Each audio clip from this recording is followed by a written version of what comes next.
কাচের চুড়ি পরার ব্যাপারে শরীআই কোনো নিষেধাজ্ঞা আছে কিনা? আমার শ্বশুর বলেন কাচের চুড়ি পরা নাকি হারাম, এর আওয়াজ নাকি বাদ্যযন্ত্রের মতো। এই প্রশ্ন উত্তর হলো যে কাচের চুড়ি পরা এটা শরিয়ার দৃষ্টিকোণ থেকে নাজায়েজ কোনো কাজ নয়। কেউ যদি নিষেধ করে থাকেন সেটি একান্তই তার না জানার কারণে তিনি বলেছেন বা ধারণা থেকে তিনি বলেছেন। কাচের চুড়ি একটি আরেকটির সাথে ঘর্ষণের ফলে বা স্পর্শ হওয়ার ফলে যে আওয়াজ সৃষ্টি হয় সে আওয়াজটার কারণে এটা বাদ্যযন্ত্রের আওয়াজ মনে করে এটাকে নিষিদ্ধের আওতায় ফেলার কোনো সুযোগ নেই। মানুষের দৈনন্দিন জীবনে দুটি পাতিলের সাথে পাতিল বহন করতে গিয়ে, রাখতে গিয়ে এরকম আওয়াজ তৈরি হতে পারে। এরকম আরো বহু আওয়াজ তৈরি হতে পারে। এগুলোকে শরিয়া আমাদের জন্য নিষিদ্ধ ঘোষণা করেনি। বিধায় এটা যদি কেউ বলে থাকে সেটা তিনি বাড়াবাড়ি করেছেন।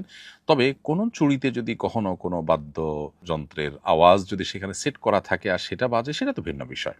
সেটা নিষিদ্ধের আওতায় পড়বে। বিবাহের অলিমা কখন করা সুন্নত? বিবাহের কত দিনের মধ্যে অলিমা করা যাবে? উত্তর হলো বিবাহের আগদের সময় থেকেই মূলত অলিমা করা যায়। তবে রাত্রি যাপনের পর অলিমা করা উত্তম এবং মুস্তাহাব।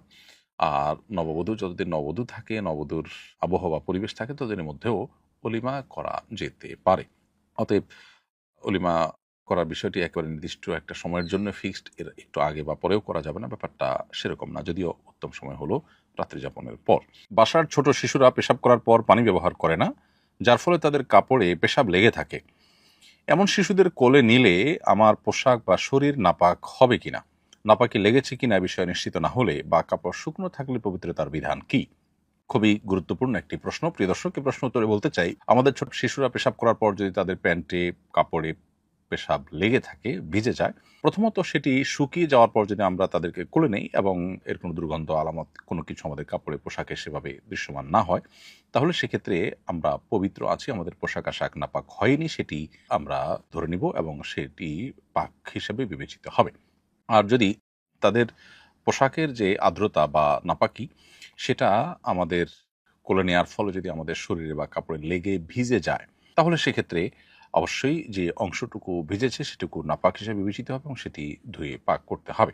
এভাবে আমরা পবিত্রতার বিধান নির্ণীত করবো ইনশাআল্লাহ তাআলা। আর যদি নাপাকের কোনো আলামত না থাকে, শুকিয়ে গেছে, সেরকম হালকা ভেজা যেটুকু সেটুকুর কোনো ভেজা ভাব আমাদের কাপড়ের শরীরে আসেনি, তার ফলে অপবিত্র হয়েছি আমরা বা আমাদের কাপড় অপবিত্র হয়েছে, সেই রকম কোনো বিধান প্রযোজ্য হবে না।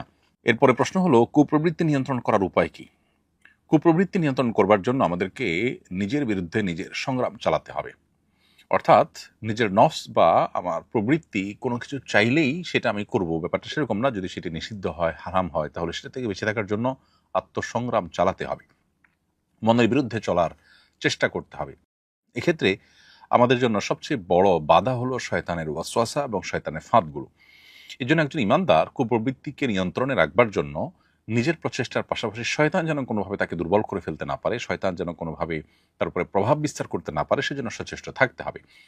যে সমস্ত গুনাহগুলোর ব্যাপারে শরিয়া আমাদেরকে সতর্ক করেছে, কোরআন হাদিস আমাদেরকে সতর্ক করেছে, যে গুনাহগুলোর সাথে শয়তানের কোনোভাবে লিঙ্ক প্রমাণিত হয়, সেগুলো থেকে বেঁচে থাকার সর্বোচ্চ চেষ্টা করতে হবে। দৈনন্দিন জীবনে সুন্নাহর অনুসরণ এবং কোরআন হাদিস নিষিদ্ধ বিষয়গুলো থেকে বেঁচে থাকা, স্পেশালি আপনার মিউজিক, তারপরে আপনার হারাম উপার্জন, তারপর শয়তানের বিচরণ ক্ষেত্রগুলোতে বিচরণ বা শয়তানের নির্দেশিত পথে পথ চলা এবং যৌনতা সংশ্লিষ্ট যে গুনাহগুলো আছে সেগুলোতে লিপ্ত হওয়া, বিকৃতিতে লিপ্ত হওয়া, এগুলো শয়তানের মাদাখেল বা শয়তান মানুষের ভিতরে প্রভাব বিস্তার করার যে উপায়গুলো আছে সেগুলোর মধ্যে থেকে অন্যতম। এই জন্য এই বিষয়গুলোর থেকে বিশেষভাবে বেঁচে থাকার জন্য সচেষ্ট আমাদেরকে থাকতে হবে ইনশাআল্লাহ। তাহলে নিজের কুপ্রবৃত্তিকে আমরা নিয়ন্ত্রণ করতে পারবো। সেই সাথে আল্লাহ তাআলার কাছে দোয়া করতে হবে। নবী সাল্লাল্লাহু আলাইহি ওয়াসাল্লাম বিভিন্ন রকমের দোয়া আমাদেরকে শিখিয়েছেন। আল্লাহুম্মা আতি নফসি তাকওয়াহা ওয়া যাক্কিহা ওয়া আনতা খায়রু মান যাক্কাহা। আল্লাহ, আপনি আমার নফসকে পবিত্র করুন, আপনি সর্বোত্তম পবিত্রকারী নফসের জন্য।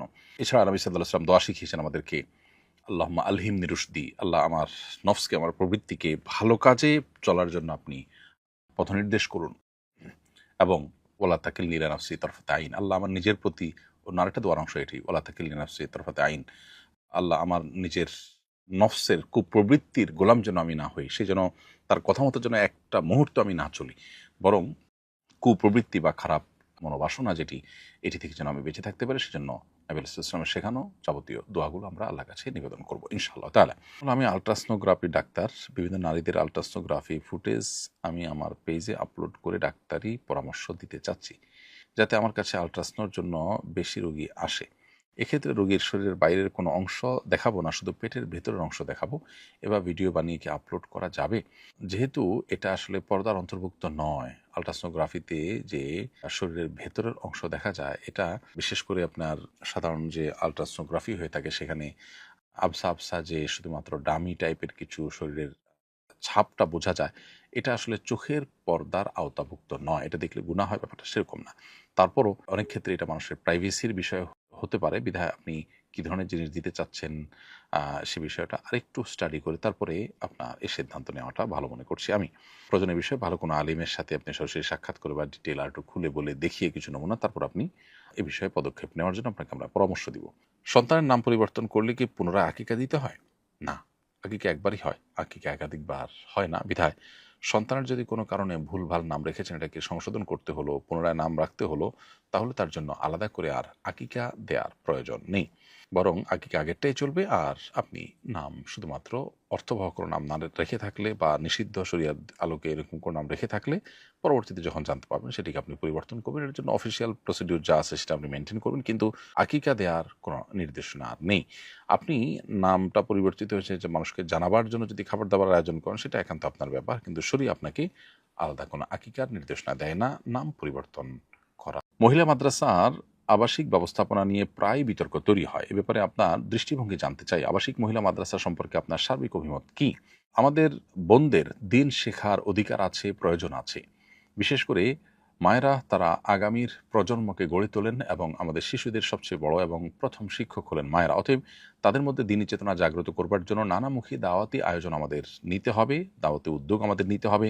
মহিলা মাদ্রাসাগুলো আলেমা, হাফেজা, দায়ে ইলাল্লাহ তৈরির কাজ করছে, এটা জোরালোভাবে করা উচিত। এটা নিয়ে ভিন্ন মত করবার খুব বেশি কারণ দেখি না। তবে আবাসিক যে ব্যবস্থাপনা, সেটি আসলে মাদ্রাসায় মেয়েদের জন্য হোক বা ছেলেদের মাদ্রাসা ছোট বাচ্চাদের জন্য হোক, এসব ক্ষেত্রে সর্বোচ্চ সতর্কতা অবলম্বন করা জরুরি, যাতে করে কোনো প্রকার অনাচার এবং কোনো প্রকার অন্যায় কিছু ঘটতে না পারে। সেটি যদি যথাযথভাবে সম্পাদন করা না যায়, বরং সেটা যদি অনাচারের আপনার পরিমাণ বাড়তে থাকে, তাহলে সেক্ষেত্রে সেটা তো জায়েজ হবে না। নিজের সন্তানকে কেউ দেওয়ার আগে অবশ্যই আবাসিক যদি দিতে হয়, তাহলে সেক্ষেত্রে আবাসিক ব্যবস্থাপনা, সেখানে সিসি ক্যামেরা আছে কিনা, যথেষ্ট মনিটরিং আছে কিনা, শরিয়ার প্রতিপালন যথাযথভাবে হয় কিনা এবং দায়িত্বশীলরা সর্বোচ্চ সতর্ক কিনা, বিষয়গুলো দেখা তাদের কর্তব্য। আর যারা দায়িত্বশীল আছেন, যারা মাদ্রাসাগুলোর পরিচালনার সাথে ব্যবস্থাপনার সাথে জড়িত আছেন, তাদের কর্তব্য হলো এই মাদ্রাসাগুলোকে সকল প্রকার বিতর্কের ঊর্ধ্বে রাখা এবং তুলে ধরা। এগুলো যদি করা যায় তাহলে এটা অবশ্যই প্রশংসনীয়। আর যদি সেগুলো তারা যথাযথভাবে করতে না পারেন, তাহলে তো ভালো কাজ করতে গিয়ে তারা বরং গুনাহের কাজে লিপ্ত হওয়ার আশঙ্কাও রয়েছে।